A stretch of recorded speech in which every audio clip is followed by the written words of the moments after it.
E aí pessoal, tudo bem? Química de plantão no ar, com mais uma aula com base no Enem sobre agora a radioatividade. Nós temos aí um top 10, esse conteúdo ele é o terceiro colocado no top 10, tá? Então quem quiser aprender um pouquinho mais, numa visão do Enem, tá pessoal? Então a gente vai abordar o que o Enem mais cobra, tá? Vamos aqui para o nosso conteúdo de hoje, tá certo? Então vamos lá, acompanhe o Química de Plantão, tá pessoal? Se inscreva no canal para podermos chegar aos 1000 inscritos e fazer as lives aqui pelo YouTube, beleza? Vamos lá então, nosso conteúdo, como já falei, é radioatividade, também chamado por muita gente como química nuclear, tá?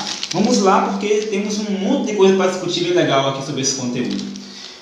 Essa imagem que vocês veem aí, geralmente é associada ao conteúdo que nós estamos vendo, né? De química nuclear.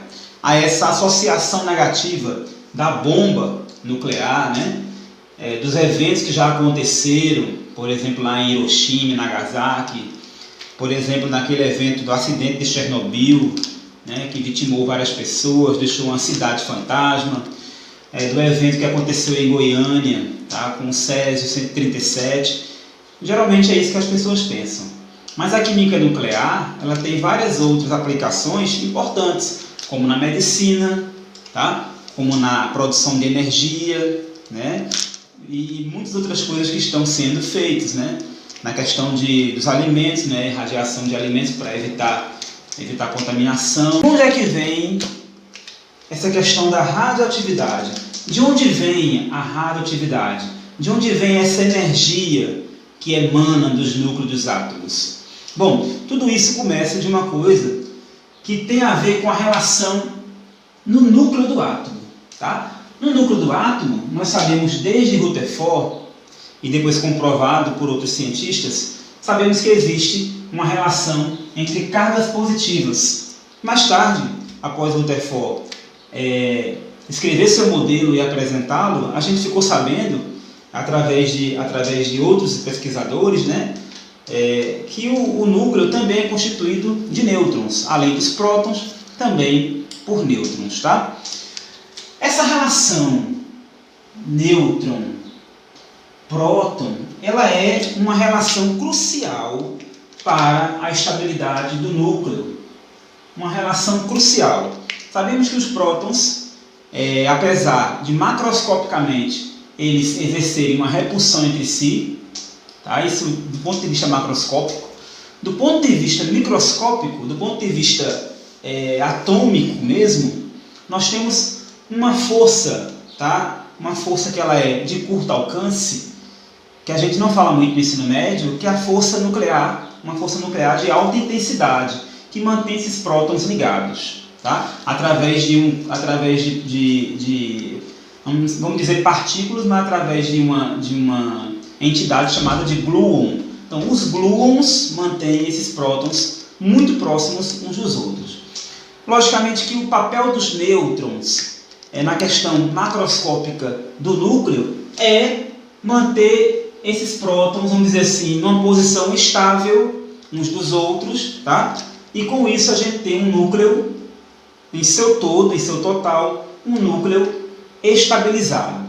Entretanto, essa relação nêutron-próton, como a formação dessas partículas fundamentais dos átomos, elas são feitas por outras subpartículas, tá? Como por exemplo os quarks, e esses quarks são do tipo up e down.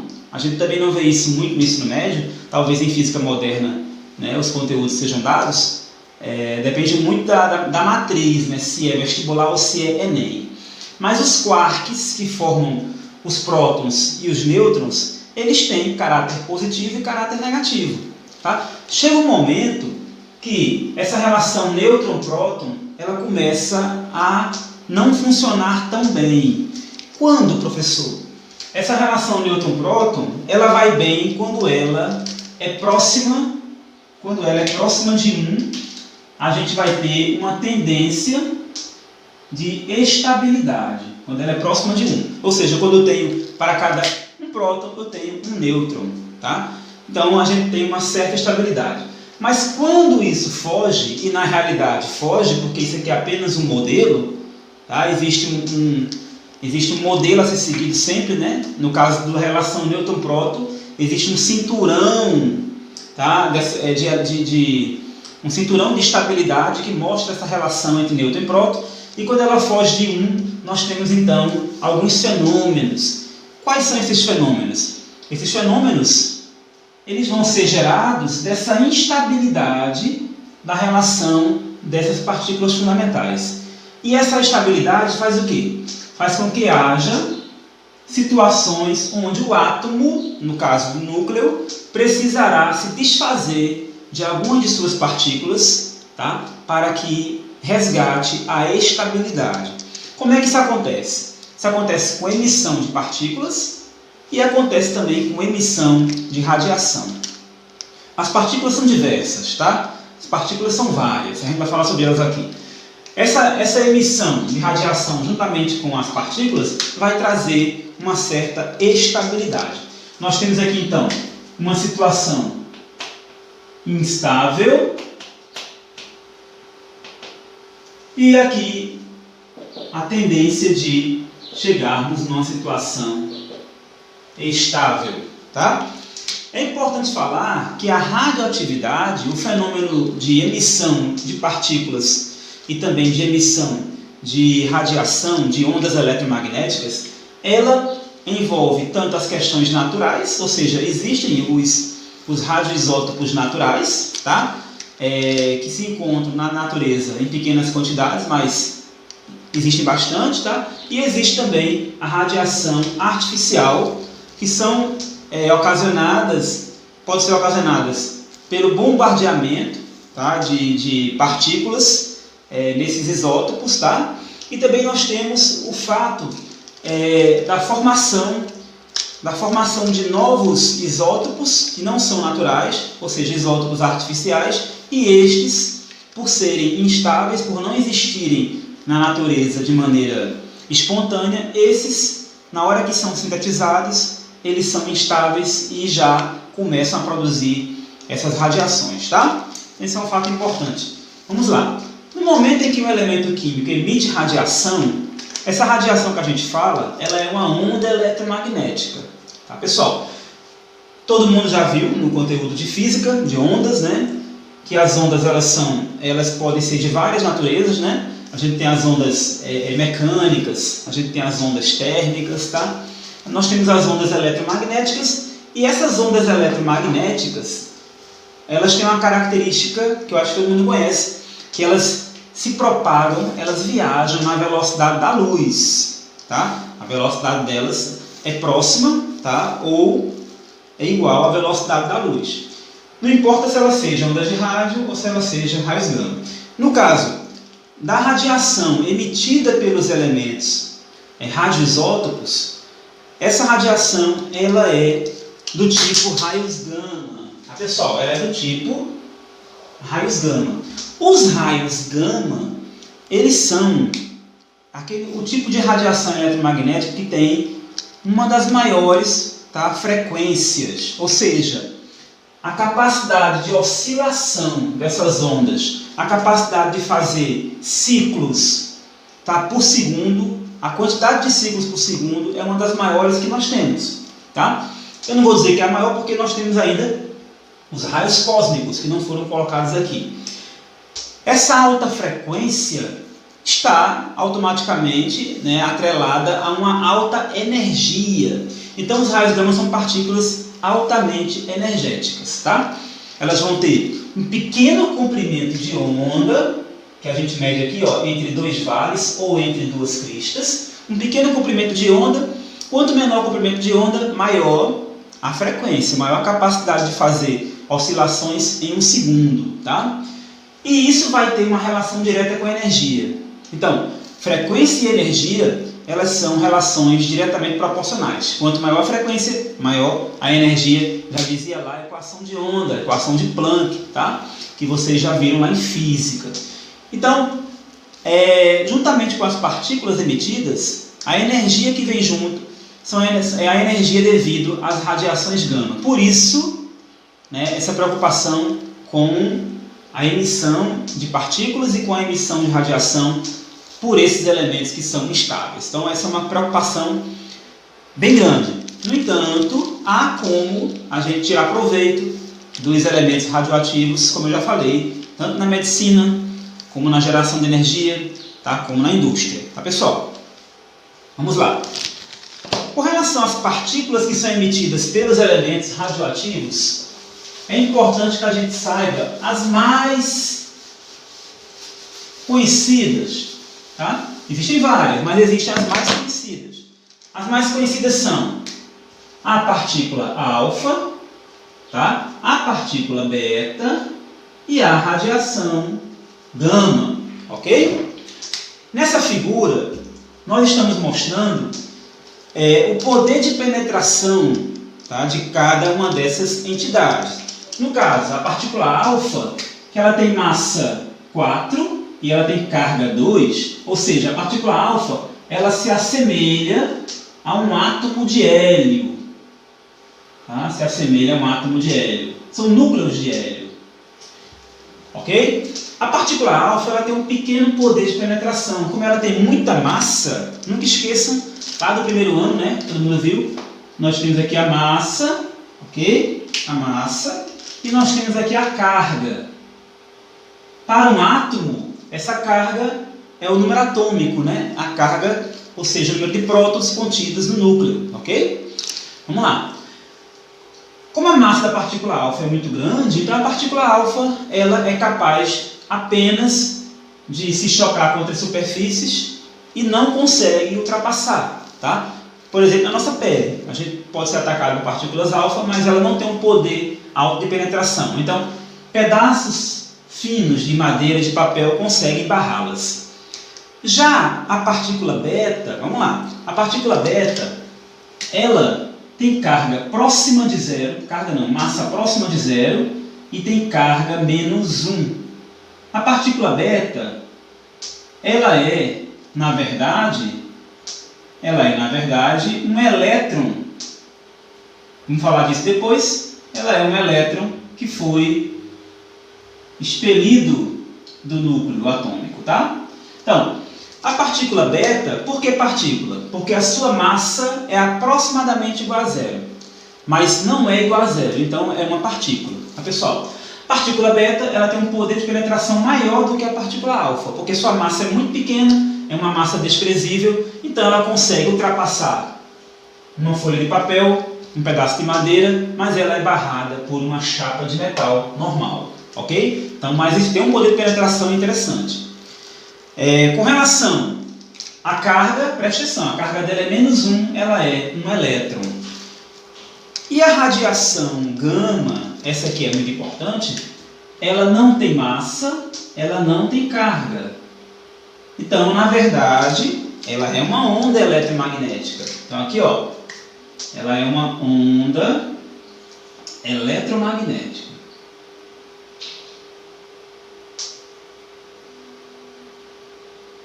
Como ela é uma onda eletromagnética, a preocupação com ela é gigante. Por quê? Porque ela pode ultrapassar várias superfícies e ela é barrada apenas por uma chapa espessa de chumbo, tá?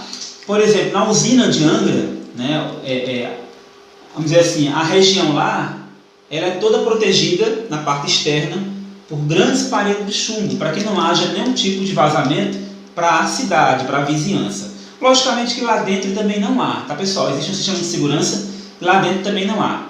Mas, por precaução, a área externa da usina ela é toda cercada por grandes paredes de chumbo, por grandes prédios de parede de chumbo.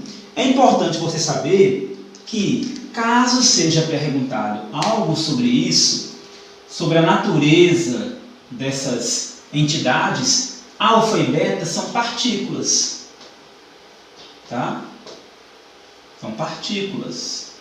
Beleza? Gama é uma radiação. Então, partícula possui massa, é um corpúsculo, e a radiação é uma onda eletromagnética, ela viaja na velocidade da luz, ela se propaga no vácuo. Ok, pessoal? Essas diferenças são importantes. Com relação à química nuclear, o histórico da química nuclear conta que os primeiros pesquisadores, as primeiras pessoas que tiveram contato com material radioativo sofreram problemas de saúde, né? A primeira pessoa que teve um contato e começou a estudar os materiais radioativos foi um alemão chamado Rotan, depende muito da pronúncia que uma pessoa quer falar. Em seguida, ele achou uma pedra, um mineral, e passou a levar, ele levou para o laboratório dele e passou a estudá-la. Mais tarde, 3 pesquisadores se destacaram no estudo da radioatividade, tá? 3 grandes pesquisadores. Um francês chamado Henri Becquerel,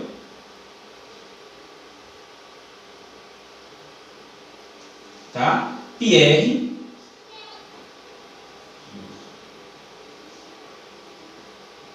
Curie e logo depois sua esposa Marie Curie. Um fato curioso, Marie Curie foi fantástica, mulher fantástica na história da química e da física. Era uma polonesa, tá? Que se mudou da sua cidade, do seu país, né? Da Polônia, para a França, para poder ter mais acesso à comunidade científica, e acabou se casando com Pierre Curie. Ela mudou seu nome, tá? Era Maria, mudou para Marie, e passou a trabalhar também com Becquerel. Becquerel era como se fosse um tutor dos dois. Esse trio ele foi responsável pela descoberta de alguns elementos químicos, tá? E pela descoberta de várias coisas importantes dentro da química nuclear. Marie Curie, por exemplo, ganhou 2 prêmios Nobel, tá? Um na física e um na química. E, por exemplo, ela foi responsável por descobrir elementos como polônio e o próprio rádio, tá? Esse trio, ele foi fantástico. Desse trio aqui saíram resultados consequentes que culminaram, vamos dizer assim, num modelo quase final, por exemplo, daquele modelo atômico na era de Rutherford, tá? Na era entre Thomson e Rutherford. Rutherford se apropriou de alguns conhecimentos que já tinham sido publicados da química nuclear, tá? E, por exemplo, ele começou a utilizar as partículas alfa no bombardeamento de folhas de ouro, tá? Todo mundo já viu esse assunto, né? Rutherford começou a utilizar partículas alfa no bombardeamento de folhas de ouro para ver a questão da divisão do átomo. Com esse experimento do bombardeamento das folhas de ouro por partículas alfa, a gente sabe que Rutherford descobriu que o átomo tem regiões altamente maciças, que no caso é o núcleo do átomo, tá? E também descobriu que na sua quase total dimensão o átomo é vazado, que é a eletrosfera, onde nós temos ali os elétrons, partículas negativas, que permitiam passar as partículas alfa de caráter positivo e com muito mais massa. Então a folha de ouro ela foi facilmente ultrapassada pelas partículas alfa.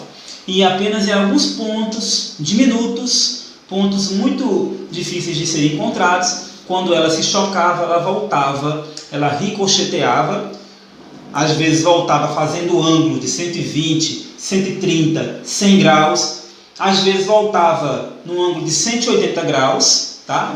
Batia e voltava praticamente reto, e ali foi um avanço enorme para a gente saber, para a gente desvendar a estrutura do átomo. Beleza, pessoal? Então, para a gente começar a entender como é que funciona a química nuclear, é impossível você não falar nessas pessoas e da origem de tudo. A origem de tudo veio a partir da observação dos minerais, tá? A observação, vamos dizer assim, empírica mesmo, uma coisa empírica, que depois se tornou experimental e deu no que deu.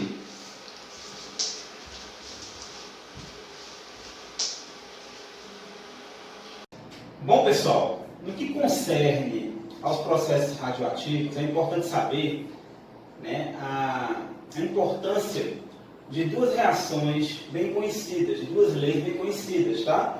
que são as leis de Soddy e Fajans. Ok, pessoal? Leis de Soddy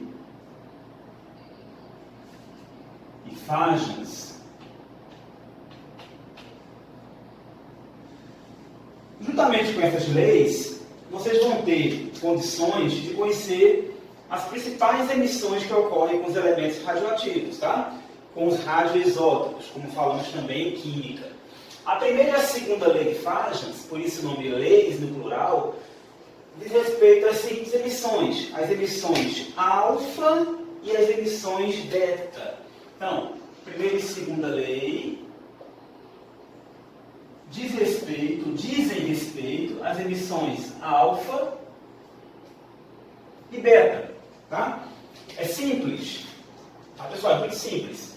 Porém, por exemplo, se nós temos um elemento X qualquer e ele tem massa A e número atômico Z, se esse elemento químico é um radioisótopo, tá? Se ele emitir uma partícula alfa, ele vai formar um outro elemento, tá bom? Logicamente, um outro elemento. Esse elemento eu vou chamar de elemento A. Vou formar um elemento A. Como a massa da partícula alfa é 4 e a carga é 2, automaticamente nós temos que saber que os processos radioativos, eles seguem a lei da conservação da massa, tá? Tentam seguir a lei de conservação da massa, a lei de Lavoisier, tá ok, pessoal? Então, a massa do elemento A formado, ela vai ser igual à massa original menos 4 unidades. Essas 4 unidades foram da partícula alfa aqui liberada. Dependendo do número de mol que for liberado de partículas alfa, você vai também ajustando aqui a massa do elemento formado. E com relação à carga formada aqui, o Z, vai ser menor 2 unidades em relação ao elemento X original. Essa é a primeira lei de Soddy e Fajans. A segunda lei de Soddy e Fajans tem a ver com a emissão beta.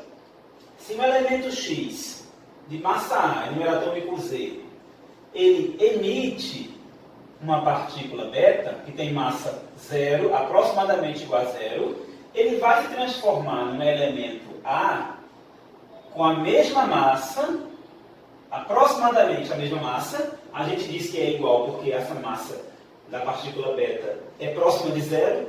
Entretanto, como ele libera uma partícula beta que é negativa, então a sua carga vai ser igual a Z mais 1. Isso porque se a gente fizer aqui a continha, Z mais 1 menos 1 é igual a Z. E a gente mantém aqui a mesma quantidade. Muito bem, mas existe uma coisa, quem quer saber mais um pouco, existe uma coisa intrínseca, existe uma coisa mais detalhada com relação a essa emissão beta. Tá? Essa emissão beta, na verdade, ela não é assim tão simples. Não é tão simples um átomo emitir uma partícula beta, tá? Que seria um elétron. Na verdade, é o seguinte: dentro do núcleo, você pode pensar, professor, são emissões nucleares, é radioatividade, é química nuclear. Por que está uma partícula beta? Por que está um elétron? A partícula beta é um elétron. Por quê? Na verdade, dentro do núcleo existe uma relação nêutron e próton, tá? Então, na verdade, quando um elemento emite uma partícula beta, é porque, na verdade, um nêutron, aqui eu já apresento a vocês o nêutron, como visto lá no primeiro ano do ensino médio, é uma partícula sem carga que tem massa igual a 1. Tá? Quando um nêutron se decompõe dentro do núcleo atômico, ele forma um próton, tá? Que tem carga 1 e massa 1, e uma partícula beta. E energia. Galera, é importante dizer que esses processos sempre são acompanhados de energia. E essa energia sempre é consequente da liberação de emissões de ondas eletromagnéticas, ou seja, radiações gama. Tá? Geralmente, nas questões, a gente omite a radiação gama. A gente subentende que ela está acompanhando as emissões de partículas, tá certo? Mas vamos lá. Quando o nêutron, então, se decompõe, ele se transforma num próton e num elétron, tá? Desculpa aqui, eu vou apagar. Acabei colocando a partícula beta, mas simbolicamente, o correto aqui seria colocar o elétron, tá bom, pessoal? Então, o próton mais o elétron, a gente teria 1 mais 0 igual a 1 e 1 menos 1 igual a 0, ok? Muito bem. Como a gente sabe, lá de atomística, que o próton, ele é muito mais pesado do que o elétron, tá? Um próton ele é muito mais pesado do que o elétron, mais de 1800 vezes mais pesado do que o elétron. Quando o nêutron se converte num próton e num elétron, o próton fica dentro do núcleo, tá? E esse elétron, ele é expelido do núcleo. Como o elétron é uma partícula leve e de alta velocidade, o elétron é expelido do núcleo. Então, na verdade, quando um elemento X emite uma partícula beta, é o elétron que está sendo repelido do núcleo, tá? Vamos lá. Como o próton fica, eu aumentei a carga. Isso vai embora e o próton fica no núcleo, eu aumentei a carga. Por isso que o elemento novo formado vai ter uma carga, tá, acrescida de uma unidade. Então, na verdade, esse elétron que sai do núcleo é essa partícula beta, fica o próton aumentando a carga, tá, da espécie química. Ok, pessoal? É importante também a gente saber que nos processos radioativos, nos processos de emissão de partículas e também de radiações e ondas eletromagnéticas, é importante sabermos que existem, então, as partículas alfa, que são partículas pesadas e positivas, as partículas beta, as partículas muito leves, massa quase zero e negativas, tá? Isso quer dizer o quê? Se submetidas a um campo elétrico, a partícula alfa é atraída para o polo negativo. Se submetida a um campo elétrico, a partícula beta é atraída para um campo positivo, para o lado positivo. Se submetida a um campo elétrico, a partícula nêutron, ela não é atraída para nenhum dos dois. Assim como também a radiação gama, tá? Existem outras partículas menores que fazem parte desse rol de subpartículas. Por exemplo, existe o elétron, que nós já conhecemos, né? Mas existe o oposto do elétron, que é o positron, tá? É simbolizado pela mesma letra P, porém o positron, ele não tem massa. Ele é o antielétron. Essa partícula também pode ser emitida por um núcleo atômico, tá? Também existem as partículas que são os neutrinos, tá? Que são partículas que têm massa e carga. A carga é zero e tem massa também próxima de zero, tá? É próxima de zero, não é zero, tá, pessoal? Os neutrinos. Existem também partículas chamadas de deuterons, tá? Deuterons. Geralmente se escreve com esse D maiúsculo, tá? Vou fazer uma correção. Geralmente se escreve com um D maiúsculo. Os deuterons, o que é um deuteron? O deuteron é uma partícula que tem massa 2 e carga 1. Esse deuteron, ele é, na verdade, um análogo do deutério, que é o hidrogênio 2, que é um dos isótopos do elemento hidrogênio. Sabemos que o hidrogênio ele tem 3 isótopos, o hidrogênio 1, o 2 e o 3, onde a gente sabe que o que altera aí é o número de nêutrons, tá? Essa questão de você analisar o número de nêutrons para, vamos dizer assim, discutir a estabilidade é muito interessante. Por exemplo, na série do hidrogênio, sabemos que nós temos o hidrogênio 1, nós temos o hidrogênio 2 e nós temos o hidrogênio 3. Tá? Esses 3 hidrogênios, eles são os isótopos do elemento hidrogênio. Ok? O hidrogênio 1 muito mais abundante, tá? Muito mais abundante na crosta, na atmosfera. O hidrogênio 2, que é o deutério, menos abundante, e o trítio, esse menos abundante ainda. Essa questão da abundância, ela está totalmente relacionada com a estabilidade. Tá? Então, quanto mais estável, mais abundante é a tendência. Então, aqui vemos que a relação próton e nêutron, ela é uma relação que vai aumentando aqui, ó. Na verdade, vai diminuindo, né? Vai ter mais nêutron do que próton. A relação nêutron-próton vai aumentando, tá? Então, aqui eu vou ter apenas um próton, por isso a massa é 1, apenas um próton. O hidrogênio 1 não tem nêutron, então apenas um próton no núcleo. O hidrogênio 2, vamos ter um próton e um nêutron, então a relação 1 para 1. E aqui, dois prótons, dois nêutrons e um próton. A relação 2 para 1. Dois nêutrons e um próton, um nêutron e um próton, e aqui apenas um próton. Então, esse aqui é o mais estável, tá, das espécies dos isótopos do hidrogênio. Tá? O mais estável é o mais abundante deles. E o que tem mais nêutrons, onde a relação é 2 para 1, é o menos estável. Esse aqui, inclusive, se enriquecido, ele pode, né, causar grandes problemas, né?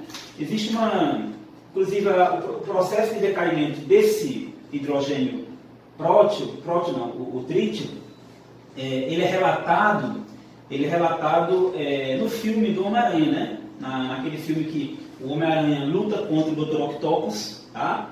O Dr. Octopus tenta enriquecer, ele enriquece trítio, e aqui o trítio é uma das suas fontes de energia, tá? O processo de desintegração do trítio gera bastante energia, porque são emitidas vários mols de radiação gama, ok? Então é importante que nas questões a gente consiga fazer a relação da massa e da carga dessas partículas que são emitidas nos processos radioativos, nos processos de desintegração, nos processos de fissão nuclear. Tá? A fissão nuclear é a quebra de um núcleo por bombardeamento com qualquer partícula que tenha massa, tá? E a fusão nuclear é a junção de dois ou mais núcleos para formar um núcleo maior, tá, ok? Então são coisas importantes que a gente vai ver aqui nessas aulas sobre radioatividade. Bom, pessoal, então os processos de decaimento radioativo, os processos de perda de partículas, né, e consequentemente perdas de massa, tá, eles dependem logicamente do tempo. Logicamente, a gente analisa esse decaimento em função do tempo. Tá? Só que no caso da química nuclear, os processos nucleares, eles não são iguais aos processos químicos comuns. Uma reação nuclear não é igual a uma reação química comum. Tá? Existem algumas diferenças. Por exemplo, uma reação química ela depende da temperatura, ela depende da pressão, ela depende da concentração do reagente. Tá? Uma reação nuclear, ela não depende da temperatura, ela ocorre do mesmo jeito, não depende da pressão, tá? E não depende da concentração do reagente. Ou seja, tanto faz eu ter 1 tonelada de amostra de reagente ou 1 grama. Aquela reação ela vai acontecer. Tá? Ela vai acontecer com a mesma cinética, inclusive. Com a mesma cinética. E a gente pode fazer uma análise. Cinética tem a ver com a relação com a velocidade da reação, né? E a gente pode fazer uma análise nesses gráficos que eu coloquei como exemplo, tá? Com relação a uma coisa que é por onde nós caracterizamos a atividade nuclear, a atividade de um processo de decaimento de partículas nucleares. Tá? Essa análise é conhecida como tempo de meia-vida. É um parâmetro importante de análise do comportamento da atividade de um radioisótopo, tá? Tempo de meia-vida, você bota um T minúsculo e um meio aqui embaixo. É assim que a gente representa em química, tá? Tempo de meia-vida, ok. O tempo de meia-vida nada mais é do que o tempo necessário para que a metade dos átomos, para que a metade da massa, tá? Ou para que a metade da atividade relativa daquele radioisótopo seja alcançada, tá bom? Você tem um tempo zero de referência, você tem um tempo zero, e o tempo necessário para que a metade da massa daquele radioisótopo se desintegre, por exemplo, é o tempo de meia-vida. Então, a gente pode fazer tempo de meia-vida, tempo necessário para a metade do número de mols, a metade da massa. Então, massa inicial, no caso, sobre 2, tá? Ponto e vírgula. Número de mol inicial sobre 2. E também também a gente pode analisar em termos de atividade. A atividade inicial sobre 2. Tá certo? A atividade, esse termo atividade, é mais relacionado, é mais utilizado, inclusive o Enem aborda bastante, quando você tem aplicações daquele radioisótopo na medicina, por exemplo. Tá? Pessoas que fazem tratamento radioterápico e o tempo que aquele elemento permanece no corpo da pessoa, fazendo o efeito que se espera, né, para aquele tratamento, esse tempo ele é chamado, o tempo de atividade ele é o tempo de meia-vida administrado daquele medicamento. É importante esse parâmetro na medicina. Tá? Vamos lá, vamos analisar aqui 2 gráficos importantes. Ó, nós temos aqui a massa de césio. Césio 137 é um radioisótopo, tá? É um isótopo do césio, e esse aqui é a espécie radioativa, o 137. Vamos lá. Nesse gráfico nós temos no eixo da ordenada a massa em função aqui do tempo que está no eixo da abscissa. Muito bem. Vemos aqui como é que funciona, como é que é o comportamento do decaimento radioativo em função do tempo.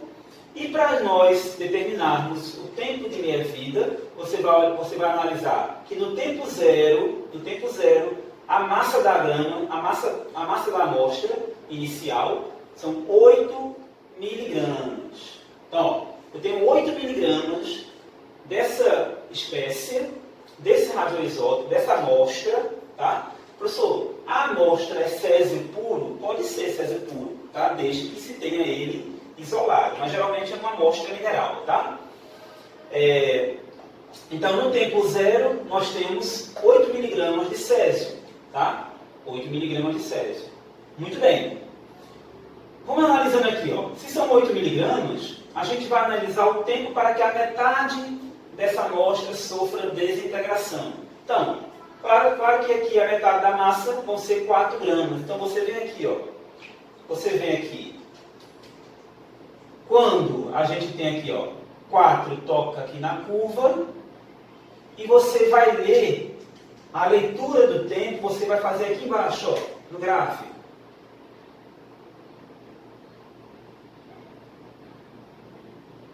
Beleza? Como aqui, ó, 40 aqui é 20. Então aqui no meio são 30. Então, na verdade, o tempo de meia-vida, isso é muito importante agora eu vou grifar, para poder explicar a vocês. Isso quer dizer que o tempo de meia-vida do césio, é igual, o tempo de meia-vida do césio é igual a 30 anos. Isso quer dizer que independente da massa, independente da quantidade de amostra que você tenha desse elemento químico, o tempo que vai levar para que a metade daquela massa sofra o processo de desintegração vai ser 30 anos. Tá? Ou seja, é um longo tempo. Né? Então, esse é o tempo. E esse tempo ele é constante. Ó, quando a gente caminha aqui para 2 anos, para 2 miligramas, aí, acompanhando o gráfico, 40, 60. Tá? Quando você continua analisando, mais uma vez, a metade de 2 é 1, ó. Você vem para cá, ó. Aqui seria 1 grama, né? Mais ou menos, ó, 1 grama, mais ou menos aqui na frente. Tá? Mais ou menos aqui na frente. Aí você tem aqui, ó, entre 80 e 100, 90. Então percebam, 30, 60, ou seja, andaram mais 30 anos. Então daqui para cá, a gente diz que tem uma meia-vida. Então, ó, daqui para cá, uma meia-vida. A primeira meia-vida. Ok? Daqui para cá, mais uma meia-vida. Tá? A segunda meia-vida. E assim por diante. Cada período que você analisar o decréscimo da metade da massa, você está analisando uma meia-vida. ok? E isso no Enem é muito importante. Não precisa decorar fórmulas. Tá? Nos livros, existem várias fórmulas relacionando o tempo de meia-vida com esses períodos. Não precisa fazer conta, assim, com fórmula. Não precisa. Basta você ter discernimento para interpretar gráfico. Ok, pessoal? Então, vamos passar aqui para a análise do galho. O galho 67, 67 é um radioisótopo utilizado muito na medicina, ok? E se eu tenho aqui uma amostra de galho e é feita aqui a sua análise da atividade em função do tempo, no tempo 0 eu tenho atividade 1, ou seja, galho está 100%, ele não interagiu ainda nada com o corpo da pessoa que vai sofrer esse tratamento, tá? Através desse radioisótopo, não vai ter ainda nenhuma influência, então a atividade dele está 100%, isso quer dizer 1, beleza? Ele foi injetado na pessoa. No momento que ele é injetado na pessoa, então ele começa a sofrer o decaimento, tá? Começa a agir naquela pessoa, né? Começa a agir naquela pessoa fazendo a função que ele tem que fazer, dependendo do tratamento. Como eu estou relacionando agora a atividade, qual é a preocupação do médico? É monitorar o tempo em que aquele medicamento vai estar no corpo da pessoa. Tá? Então, como já se conhece o tempo de meia-vida do galho com relação à atividade, então isso vai fazer com que a equipe médica consiga passar as instruções para aquela pessoa com relação a algum procedimento que ela tem que ter. Tá? Então, quando a atividade chega à metade, que é aqui, ó, posso marcar no gráfico aqui, mais ou menos aí próximo das 80 horas, tá? É quando a gente tem a meia-vida do galho. Tá? No caso aí, a meia-vida dele se atinge após 80 horas da administração desse radioisótopo. Analisar o tempo da atividade de um radioisótopo é importante também para aquelas pessoas que sofrem ou recebem tratamento radioterápico, porque as pessoas às vezes têm que ser colocadas dentro de uma sala com proteção, tá? E recebem a comida por uma portinhola, uma portinha pequena. Por quê? Aquela pessoa, enquanto o elemento está sofrendo decaimento radioativo no corpo da pessoa, ela não pode entrar em contato com outras pessoas do exterior. Então, aquela pessoa fica isolada no ambiente no hospital, tá? E após o processo de desintegração ter passado por várias meias-vidas, e onde a equipe analisa que não há mais perigo de contaminação para os demais, aquela pessoa é liberada e vai para casa, tá, tranquilamente, beleza? Então, isso são algumas informações que o Enem aplica bastante, tá, pessoal? Aplicações cotidianas, ligadas à indústria, ligadas à produção de energia, ligadas à medicina, tá, ok? Isso é o ponto que o Enem analisa. Para que a gente consiga fazer uma aplicação, eu falei com vocês que ia misturar questões com teoria, e essa aqui é a nossa primeira questão, estilo Enem, ou que caiu no Enem, tá, pessoal? Partículas beta, ao atravessarem a matéria viva, colidem com uma pequena porcentagem de moléculas e deixam atrás de si um rastro aleatoriamente pontilhado de radicais livres e íons quimicamente ativos. Tá, pessoal? Então, as partículas beta, quando ela ultrapassa moléculas vivas, né, elas conseguem produzir radicais livres. Radicais livres são espécies químicas que têm elétrons livres, ou seja, espécies muito reativas, tá, pessoal? Essas espécies podem romper ainda outras ligações moleculares, causando danos celulares, ok? A capacidade de gerar os defeitos descritos dá-se porque tal partícula é Muito bem, a partícula beta a gente sabe, a partícula beta é um elétron. Então, aqui, ó, para quem tem um conhecimento mínimo da natureza das emissões, tá, das partículas, no caso, emissões corpusculares, sabe que a partícula beta é um elétron. O elétron, como ela é uma partícula negativa e tem massa, né? E tem massa, ela consegue interagir com outras moléculas do corpo, tá? Então, essa interação pode fazer com que haja o surgimento de radicais livres, pode fazer com que haja a geração de defeitos em algumas moléculas, tá? Isso pode causar alguns problemas nas células. Então, quem tem contato com máquinas que geram partículas beta, que geram elétrons, podem ter problemas de saúde a longo prazo, tá, pessoal? Então, a resposta aqui, letra A, essa partícula é um elétron. O elétron tem uma massa relativa pequena. Por ter essa massa relativa pequena, desprezível, ela consegue ultrapassar, ela consegue fazer esse caminho sem muitos problemas, tá?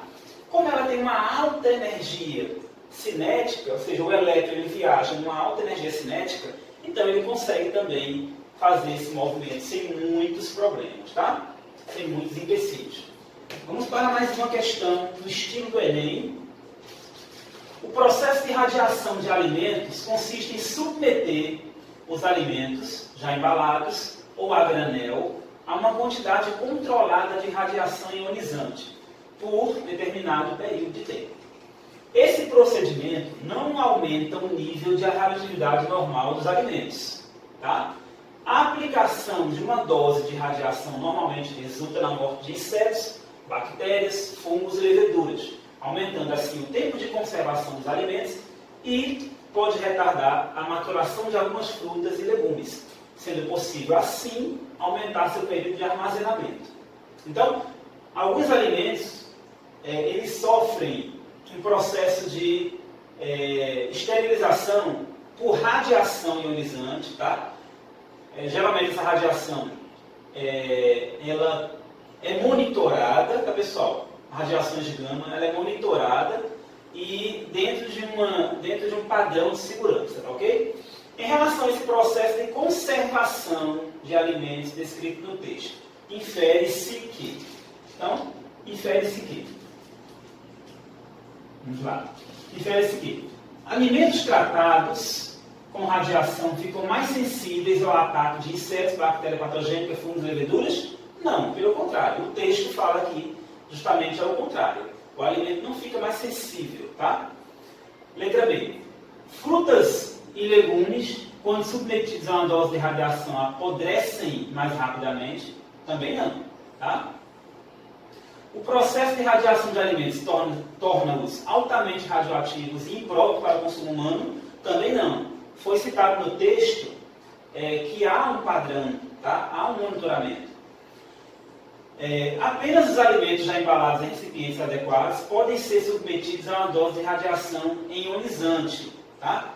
Apenas os alimentos já embalados em recipientes adequados. Pessoal, vejam bem, a radiação ionizante, ela não depende do recipiente, tá? Ela vai fazer o seu papel de qualquer jeito, tá? Não tem nada a ver com o recipiente adequado, tá? Para receber a radiação ionizante.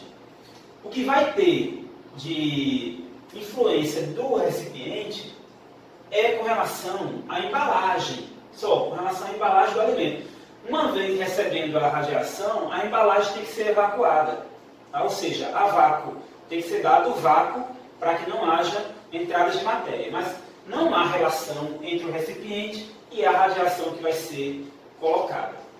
Letra E. A aplicação da radiação em alimentos, com a eliminação de alguns agentes biológicos, contribui para a melhor conservação dos alimentos. Isso sim, isso é o que está correto, tá? Então, eu não vou dizer a vocês que existe uma unanimidade de opiniões favoráveis ao processo de radiação de alimentos com esse tipo de material ionizante, tá? Não existe uma unanimidade, não existe uma união de opiniões. Existem pesquisadores que contestam esse processo ainda, porém, eu acredito que ele é muito interessante e que contribui sim para a melhora na conservação dos alimentos, tá ok? Mais uma questão, nessa nossa introdução à química nuclear. O avanço científico e tecnológico da física nuclear permitiu conhecer, com maiores detalhes, o decaimento radioativo dos núcleos atômicos instáveis, desenvolvendo-se algumas aplicações para a radiação de grande penetração no corpo humano, utilizada, por exemplo, no tratamento do câncer. A aplicação citada no texto se refere a qual tipo de radiação? Bom, o aluno que não tem assim, um hábito de leitura pode se confundir aqui, tá? E colocar outras coisas. Pode colocar alfa e beta. Alfa e beta são partículas, tá, pessoal? São partículas, não são radiações, tá? São partículas, estão fora. Alguns alunos podem colocar radiação ultravioleta. Radiação ultravioleta não tem essa capacidade de tratamento, né, desse tratamento avançado, tá? E alguns podem colocar raio-x. Os raios-x, eles são radiações, ondas eletromagnéticas utilizadas no mapeamento, tá? Na caracterização, por exemplo, né, de alguma parte óssea ou no interior, né, dessa parte óssea para ver manchas, etc. A radiação que ele se refere é a radiação gama. Tá? A radiação gama, ela pode fazer o bem e ela pode fazer o mal. Tá? Se bem aplicada, né? Então, por exemplo, se ela for bem aplicada, direcionada para o alvo certo, que no caso seria aquelas moléculas cancerígenas, ela vai conseguir destruir aquelas moléculas e vai trazer de novo, vai restabelecer de novo a condição normal da pessoa. Então, no caso aqui ele está citando a radiação gama, beleza? Na próxima aula continuaremos com essa mescla de teorias, tá, de processos nucleares e as questões que caíram no Enem e as questões do estilo do Enem, que com certeza vão se repetir, porque o Enem, tá, ele é uma prova pragmática em termos de conteúdo, uma prova que você sabe que vai cair, e os assuntos do dia a dia, os assuntos que estão em alta, como esse aqui, que está em alta sempre, tá? Porque nós estamos sempre vendo aí nos noticiários, né, os comentários sobre os projetos de alguns países com relação ao enriquecimento de material nuclear, tá? E seus laboratórios. Então, esses assuntos vão continuar caindo no Enem, beleza? Não assista outra coisa não, tá? Assista a aula do Química de Plantão, tá bom? Que a gente volta com esse assunto já já. Valeu? Um abraço.